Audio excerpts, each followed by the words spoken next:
Good Wednesday evening, everyone. It's Wednesday night, should I say. I'm Chief Meteorologist Ryan Stinnett. It's approximately 9:30 on this Wednesday afternoon, and we're getting ready for yet another round of strong to severe storms. That's what we're going to be watching as we head through the day on Friday. Again, just a heads up, you can always download our WGXA SKYWATCH weather app. It's free and it is simple, and it lets you download or keeps you informed and up to date on all the active weather,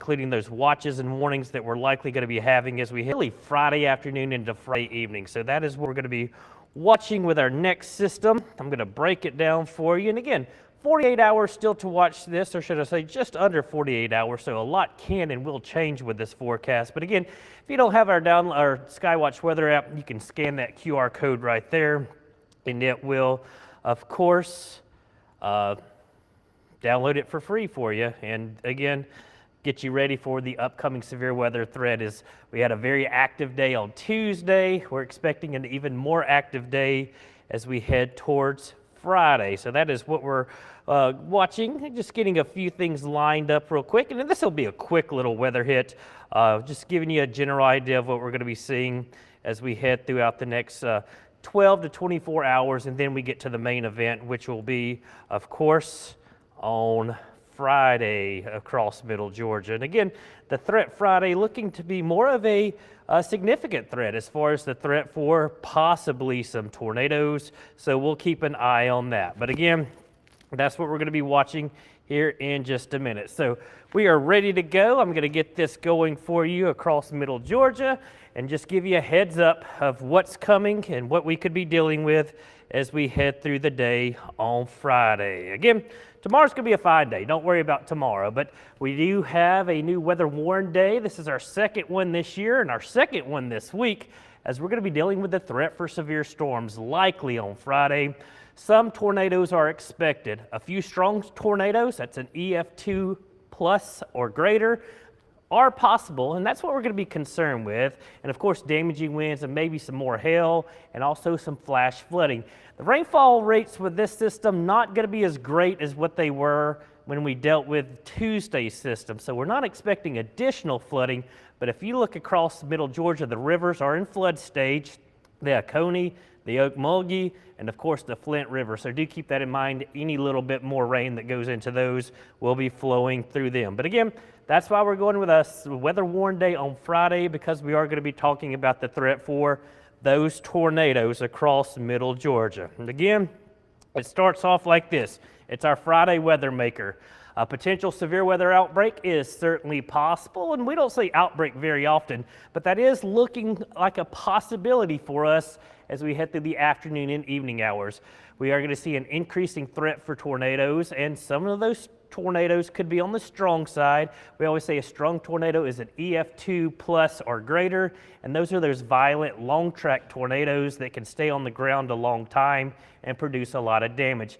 That's why this event we think is going to be a higher impact event for middle Georgia. Again, a lot can and will change, but we're just going to go with what we know right now. Starting off on their Day 3 convective outlook, the Storm Prediction Center in Norman, Oklahoma, has all of middle Georgia in that level 3 risk for severe weather. Now this will get updated tonight and again tomorrow about lunchtime, and we'll see if it changes. But some of the wording from the Storm Prediction Center suggests that we may see part of this increased or upgraded to a level 4 out of 5 level. So do keep that in mind. That's just going to show you the seriousness of this situation. This will be a more impactful event than the event we dealt with Tuesday. So as we look at the overall aspect of that, that's what we're going to be dealing with. Again, all of middle Georgia under that level 3 threat. Again, this system looking more like a typical system we see in the springtime. You got a warm front surging north, a cold front off towards our west, the low pressures to the north of us. So we're going to get in that warm air sector. We're going to start to see that warm front lifting north through the day on Friday. And by early Friday afternoon, we're going to have storms developing across Alabama and southwest Georgia. If you notice, there's not a big line of storms like we dealt with on Tuesday. We get these individual cells out ahead of this really line that's going to be a line of supercells along the cold front. And these are the storms we're going to have to watch, especially throughout the afternoon and evening hours. Peak heating of the day, that's instability. Temperatures are going to surge into the upper 60s and lower 70s as we head through the day on Friday. And again, there will be all the ingredients coming together for the potential for severe weather as we head through the day on Friday and into Friday evening across portions of middle Georgia. So that is what we're going to be watching as we head through the day. And again, that cold front will come sweeping through, and it will bring much colder air. So just giving you a timeline, afternoon and evening hours for middle Georgia, and then the front will push through. Saturday will be noticeably colder with temperatures well down into the 40s, and likely not going to be seeing much in the way of cooler, warmer weather that day because we're going to have howling north winds. Again, let's get all of our viewing area under level 3 threat. And again, we'll see if that gets increased over the next day or so. It is certainly possible, or it may stay a level 3. Each level 3 is different. I know we had a level 3 for portions of Georgia on Tuesday. This event's different. Don't compare this event to the last event. Just keep that in mind. Each event is different. Each one will produce its own issues. Now, as we head through the day on Friday afternoon, we start to see these thunderstorms developing. And again, we will have to watch these very carefully. A very volatile atmosphere will be in place. That means we could be dealing with some of those stronger storms. And these look to be those supercells. And a supercell is a rotating thunderstorm. We don't like those because a lot of times those can produce tornadoes. And that's typically what we see in the springtime. But a supercell, because it's rotating, doesn't mean it will produce a tornado, but it will produce some damaging winds and large hail and brief heavy downpours. So that's something we're going to be watching through the afternoon hours. And notice as we get into the evening hours, peak heating of the day, you got all these individual thunderstorm cells. And again, when they are out there by themselves, they're not competing for energy or instability that fuels those showers and storms. So a lot of times, these will be the ones we have to watch very carefully. 7, 8 o'clock coming through middle Georgia, and the time frame looks like by 9 or 10 o'clock it is out of here and we'll see improving weather. But again, you notice all those cells looked individual throughout the afternoon, and then as that system actually came through, 5, 6, 7 o'clock, I think that's when things will be at the most volatile across middle Georgia as these storms will be pushing off towards the south and east, or should I say off towards the east. This is one thing we look for when it comes to severe weather, and especially the threat for tornadoes. This is a significant tornado parameter. This is a lot of different variables that some of the models look at, and it's not a large scale, but when you get a number 1 or greater, that typically indicates that everything is there for those strong tornadoes. And again, that's an EF2 or greater, and we're seeing that all across middle Georgia. Does that mean we're going to see strong tornadoes? No, it doesn't, but that's just showing you that the atmosphere will be primed and will be capable of producing those strong tornadoes. So again, that's why we have that weather warn day in effect for Friday, because this event likely going to be a high impact event. Hopefully, we don't have any severe weather, but it only takes one storm to make it a very bad day for middle Georgia. So that's one variable we're looking at. Again, right now I've got the time frame 12 p.m. to 10 p.m. I really think we'll start getting that down, whittling that down to a few hours, maybe 6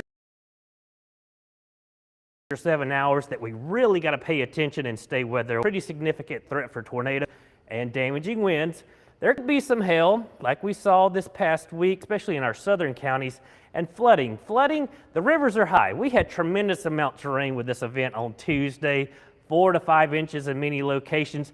We're not going to see that much rainfall, and it won't be as widespread. This is not going to be a widespread rain event. These are going to be individual cells. Some people may not even see any rain from this system because of the individual and discreteness of the thunderstorms we'll be watching. So we'll keep an eye. Heavy rainfall will certainly occur in the thunderstorms, but any rainfall will really have to keep an eye on the rivers across middle Georgia as they are high and out of the banks, and that will be a main concern. Again, you can always download our SKYWATCH weather app. It's free, has those great push notifications, will follow you. It will alert you when you get a specific watch or warning. And it has that interactive radar. Certainly some good news, especially if you're in your safe place and you have to seek shelter. You can keep up with what the storm is doing and where it is and when you will get the all clear. So again, free and simple. You scan the QR code, it takes you straight to where you can download it from the Google Play Store or the App Store. And again, this is going to be a Friday event. Tomorrow is going to be a beautiful day across middle Georgia. After we start off near freezing, we surge to near 60, but on Friday we will be talking about the threat for those strong storms Friday afternoon. Weekend will be much colder. We don't make it out of the 40s on Saturday, and with that howling north wind, it will feel even colder, and then we are talking temperatures down into the 20s. MLK Day and early next week, more clouds and rain, but notice temperatures will be trending cooler, or should I say colder, as we roll into next week, as likely the coldest air so far this winter season arrives in middle Georgia. And finally, again, just want to remind everybody that Friday will be our second weather warned day of the year with severe storms likely. That does include that threat for tornadoes, strong tornadoes, which is an EF2 or greater will be possible. Damaging winds, some isolated flash flooding, and hail will be what we'll be concerned with. Now, I'm going to look at social media for a few minutes, answer any questions that anyone may have. And again, it's going to be a fluid situation. That's what we've just got to watch. This is not a tomorrow event. This is a Friday event. So we still got about 36 hours before it gets going. But it's just something to be prepared. It's because the tornado threat is higher with this system than it was with the previous system. And that's got us really concerned. And again, I was showing you the radar. Those individual cells, those are the ones of greatest concern to us because a lot of times those will produce tornadoes. And again, it only takes one tornado to produce a very bad day. As far as rainfall, looking at the rainfall totals, less than an inch is what we're forecasting from this event. Now, the last event, we were easily saying 2 to 4 inches of rain. That's just not going to be the case with this event. Many locations will receive less than an inch. And as I said, some locations may not even see any rain from this system. So hopefully that answers your question, Patricia. I can't answer for the schools. The schools make their own decisions. Growing up, we were at the school many times in the hallways when there were severe weather. So why school systems don't still have school, I know it's a safety issue and a responsibility issue, especially if the buses are running. That is their own concern. So that's going to be up to the individual school systems. We have no call on what the school systems will do. But again, we'll be watching things very carefully. And like I said, this will be a Friday event into Friday evening. And then it's out of here and we'll see the stage or set the stage for some much colder weather. But again, that's just a quick brief thought on what we're going to be seeing. Of course, we'll be keeping you informed and up to date online and on air at WGXA.tv. We'll have the latest newscast tonight on ABC 16 at 11. And then we, of course, will have updates throughout the day. Tomorrow we'll do another Facebook Live early tomorrow afternoon and then tomorrow night. And then we'll get into that severe weather mode as we head into Friday. So again, we'll keep an eye on it. Just be prepared that we're likely going to be dealing with at least some strong to severe storms as we head through the day on Friday. Not as much rainfall, but there's a greater threat for tornadoes. So like I said, each system is a little different. Do keep that in mind. Of course, I'll be checking social media. If you have any questions, I'll try best to answer those. But overall, again, I'm Chief Meteorologist Ryan Stinnett, getting you ready for what's going to be an active day of weather as we head through the day on Friday afternoon and Friday night.